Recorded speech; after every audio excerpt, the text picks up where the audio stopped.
Well, after yet another impressive, shorthanded victory by the Lakers, playing without LeBron, Austin Reeves, Gabe Vincent, Maxi Kleber, 50% plus their team's payroll, they still found a way to win.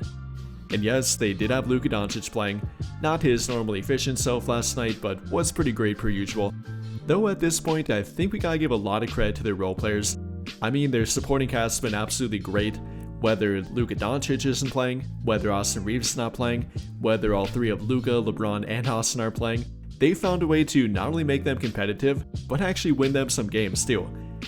And really taking note of their new additions here, talking about Deandre Ayton, Marcus Smart, and Jake LaRavia, they've all been tremendous. And it's pretty rare for three new additions to not only play this much and contribute this much, but for all three to be immediately this effective. I mean, it doesn't matter if you point to their offense, defense, rebounding, even their leadership, and something you can't really measure by numbers here. It's been great for all three of them. And really pointing to both Marcus Smart and Deandre Ayton, you know, I talked about Jake LaRavia a bunch during the past week, so this time more of a spotlight on Ayton and Smart. They were great not only last night, but really throughout the entire season so far too. In fact, they've given the Lakers exactly what they needed and what they wanted from both of them too. With Deandre Ayton, you know, he came in to be their anchor on defense, their lob threat with Luka, pick and roll partner with Luka, LeBron, and Austin, rebounder, and a guy to give them more second chance points, and he's literally done all of that to a T. Up until this point, Ayton's averaging over 17 points per game, which is currently the third most in his career, 17.5 per game. On top of that, averaging 1.3 blocks per game, which would currently be the second best of his career, averaging a career high 65.7% from the field, something we talked about throughout the summer and something that was pretty easy to predict in my opinion. I mean, the high quality looks he's getting with Luka Doncic, even without Luka, with Austin Reeves, his mid-range shot working like butter right now, his floater game working well, the easy lobs he's getting at the rim, even running in the open court and getting some points that way, he's been tremendously efficient. And even apart from that, you know, the rebounding hasn't been great from an overall numbers standpoint, only 8.4 per game, but I think that's been a little bit deceptive. Playing with guys like Luka, Austin, even Jared Vanderbilt a bit, all of which are great defensive rebounders, he's going to get a few taken away from him. We've seen that, and I'm not going to hold that against him. 8.4 rebounds per game is nothing to scoff at, that's definitely not bad. It's only a little bit deceptive because of the guys he's playing with. You know, he's boxing out the opponent's big man and often giving a lane for Luka, Austin, Vanderbilt, whoever it might be, to get the defensive rebound, and that's why his overall rebounds are a little bit lowered. But if you then look to the offensive rebounds per game, they're right on par with his overall career. Currently grabbing 3 of them per game, and that's very good for them, right on par with his 3.1 career average. So I'm definitely not worried about it. I thought he's been a great rebounder for them so far, keeping the ball alive for their team, taking up space in the middle, and simply being the guy that they wanted and have so far gotten in regard to rebounding ability. So nothing to worry about here with Deandre Ayton. In fact, I think there's been a lot of good things to point to with him, simply in regard to basic stats and from a basic overview. Though then going a bit more in depth here, talking about the two-man game between himself and Luka, or between himself and Austin Reeves, that's been absolutely terrific so far too. Throughout 9 games, or I guess 8 games, let me correct that, Deandre Ayton has put up the 4th most pick and roll roller points per game in the entire NBA, only falling behind Domantas Sabonis, Joel Embiid, and being tied with Alex Sarr, so I guess kind of tied for 3rd. Currently putting up 4.5 points per game out of the pick and roll, shooting 55% on shots that he takes out of the pick and roll, working tremendous with Luka Doncic, Austin Reeves, whoever it might be, and a whole lot of it has come not only at the rim, but from the mid-range area too. You know, I've talked about it and have often pointed to it with Deandre Ayton, not only the lob threat ability and ability to finish at the rim, but in that in-between game too. Something that's kind of a lost art in today's NBA, not only with bigs, but pretty much any player at that. Not many guys can knock down that mid-range shot, but that's not the case here for Deandre Ayton. Throughout 8 games, he's been a terrific mid-range shooter for them, and that's directly reflected with their team's stats. I mean, the Lakers are the best mid-range shooting team in the entire NBA so far. From 5 to 9 feet on the court, the Lakers are shooting a terrific 67% from the field. I mean, that's nearly 9% higher than the team in second, the Utah Jazz. No, they're not taking a ton of them per game, roughly 4 shots per game from that 5 to 9 feet area, but they've been terrifically efficient, have gone to it with Deandre Ayton, Luka Doncic, even Jake LaRavia a bit, Austin Reeves of course too, and have been very efficient when they do that. But even a bit further away from the rim, from 10 to 14 feet away, they're also the most efficient team, currently shooting 57.8% from that range in the court, taking 5 shots per game from that 10 to 14 range, and a lot of it has come from Deandre Ayton once again too. Not very common for a big man, but Deandre Ayton has given them that value. And specifically with Deandre Ayton, from that 5 to 9 feet area, currently shooting 70% from the field, taking the most of them per game on their entire team, averaging 2.9 shots per game from that 5 to 9 feet range, then from the 10 to 14 feet away from the rim range, taking 2.3 per game at a 55.6% clip. Absolutely terrific for a big man. So again, talking about the two-man game between Luka Doncic and Deandre Ayton, or with Ayton and Reeves, it's been absolutely great. And even from the mid-range and the in-between game with him, that's another thing to point to that doesn't get talked about much, but has given their offense another dimension that not many other teams have in the modern NBA. But apart from the numbers and pointing to all that, actually pointing to it on the court and with the eye test, we have a lot more evidence that we can point to. Whether you're talking about the entire season up until this point, or directly with their game last night, we can reflect on that too. I mean, on this play between Luka Doncic and Deandre Ayton during the fourth quarter, after they nearly fouled out Victor Wembanyama, currently sitting on the bench with 5 fouls, they directly took advantage of that too. Here's Ayton, and not to mention his screening ability has gotten a whole lot better, actually setting a very good screen for Luka Doncic, setting it and waiting for Luka to advance a little bit before he immediately dives to the rim.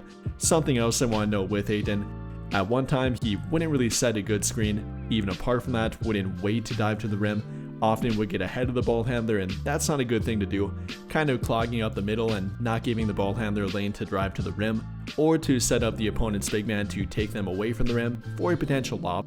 But he's already showing some massive improvement with that, and directly showing it on this play again, waiting for Luka Doncic to not only pick up the drop coverage and make Jeremy Sochan commit, giving Deandre Ayton a lane to dive to the rim, which Luka Doncic finds him perfectly with, giving him the ball with a bounce pass, Ayton getting directly 5 feet away from the rim, and finishing with that nice little floater, which he has done a lot throughout this early portion of the season. And well, I really could bring up clip after clip to show this, whether it's between Deandre Ayton and Luka Doncic, or between Ayton and Reeves, it's worked very well to start the season, and it's clicked a whole lot quicker than many thought it would too. But even apart from the offense and the pick and roll game, and or the mid-range shooting with it, I've maybe been more impressed with Deandre Ayton on defense. You know, that's often been the claim with him, is that he doesn't play defense and isn't very committed to defense very often. At times that's definitely been true with him, but that's not been the case to start this season out. I mean, whether you're talking about the rim protection, again pointing to the blocks per game at 1.3, but more importantly talking to the actual defense and his commitment to doing it and playing it consistently, I've been very impressed. Directly pointing to it last night, during the fourth quarter, Ayton really stepped up. Whether it's with Wembanyama on the court or off the court, he played some great defense to them and offered some great rim protection. Here on this play, for example, Jake Laravia getting picked by Jeremy Sochan, Ayton picking up Stephon Castle after it, not falling into a deep drop coverage, coming up just enough to not let Castle pull up for a mid-range shot, therefore he tries to attack Ayton off the dribble, try to get past him and make a shot at the rim, which he appeared to do, but Ayton recovered very well, recovering well enough to block Castle at the rim, emphatically block him off the backboard, likely saving 2 points in a very back and forth game, and at this point a 6-point game, that later came back to help them win, as again they only won by 1 point. And then the very next time down the court on defense, Ayton once again playing tremendous defense in a very close game to where they needed it, once again having to defend a ball handler, this time being Julian Champagnie, getting the ball and trying to recognize the mismatch, or so he thought the mismatch, attacking Ayton off the dribble, not getting past him as Ayton moves his feet very well, then recovered very well on this play and the previous play, Champagnie trying to shoot over him at the rim, but once again, Ayton emphatically blocks it to save their team a couple of points. Again, we're not only talking about offense here, but also defense with Deandre Ayton, something that had been in question for him, something that many fans doubted with him coming into this season, but he's been a very pleasant surprise so far. Whether it's been blocking people at the rim, again the blocks are pretty good for him, or simply playing good disciplined defense, like the very next time down the court against Victor Wembanyama, holding his ground against him, making Wemby try to shoot over him, which ended in a miss here, and giving their team some good rim protection. I've been very impressed with Deandre Ayton. So that would be my evaluation for Deandre Ayton so far. No, I wouldn't say it's been perfect. There have been some moments that have not been good, but I think for the most part, and for a large majority of it, Deandre Ayton's been great for their team, both offensively, defensively, rebounding, and simply in regard to commitment too. So overall great for him to start the season. I would put it at least a 9 out of 10, if not even like a 9.5 out of 10. And well, I could really say the same thing for Marcus Smart. No, the numbers might not be as flashy with him. After last game, he's shooting only 40% from the field and 23% from 3. But if you've actually watched the game and watched what Marcus Smart has done for their team, not only in regard to defense, but simply leadership and being the vocal leader of the team, especially on defense, it's really been everything they could have hoped for with Marcus Smart in my opinion. I mean, dare I even say he kind of looks like the Defensive Player of the Year version of himself from back in 2022. And no, I'm not saying they need that from him, they simply need a very good version of Marcus Smart defensively, which he has more than lived up to, and again the leadership and vocalness that he's brought to their team too. I mean, I don't think it's by coincidence that they're finally playing good, consistent defense, not only in the half court, but actually getting back on defense too. Would you believe me if I told you that they're a top 10 team in opponent fast break points per game? Something they have been a bottom 5 team in for literally the past half decade now. Up until this point, the Lakers have only given up 14 fast break points per game to their opponent, which I wouldn't say is great per se, but compared to their previous years and their previous defense and getting back on defense, that's a monumental improvement. And again, I'm really going to credit Marcus Smart for this. Not saying that they couldn't do it without him, but their commitment to doing it I guarantee would not be as good. Simply making the commitment to do it kept their defense set up and simply get back on defense. Everyone from their role players, the defensive minded guys, all the way down to Luka Doncic and Austin Reeves too. Maybe you're not the best at doing that at times and throughout their career, are finally committing to doing it. And in my opinion, it's in large part due to Marcus Smart. And then for simply the defense and the defensive playmaking ability, that's been great with him too. He himself is averaging nearly 2 steals per game in 28 minutes per game. Very good and something they did not have last season. Not a guard that could really be a defensive playmaker for their team. Not to the level that Marcus Smart is anyway. Not with the defensive playmaking and good one-on-one defense to go with it. I think that's been invaluable to their team and again to their defense in general. And overall here, if you ask me about the Lakers and their record at 7-2, they don't have that without Marcus Smart or Deandre Ayton for that fact. I mean how quickly they made an impact and really changed the entire dynamic of this team, both offensively and defensively, has been very impressive to watch and, again, has really been exactly what the Lakers needed from them. So with all of that being said, what do you guys think? How have you felt about Deandre Ayton and Marcus Smart so far? What has impressed you the most about them? What has maybe been proven wrong to you about them? And simply how do you view them with the team going forward? Let me know your thoughts in the comments down below. But I think that'll pretty much do it for this one. And if you enjoyed the video, then I'll greatly appreciate it if you dropped a like, subscribe to the channel if you have not already, and hit that notification bell to never miss out when I upload a video. But as always, thank you for watching and have a great day or night.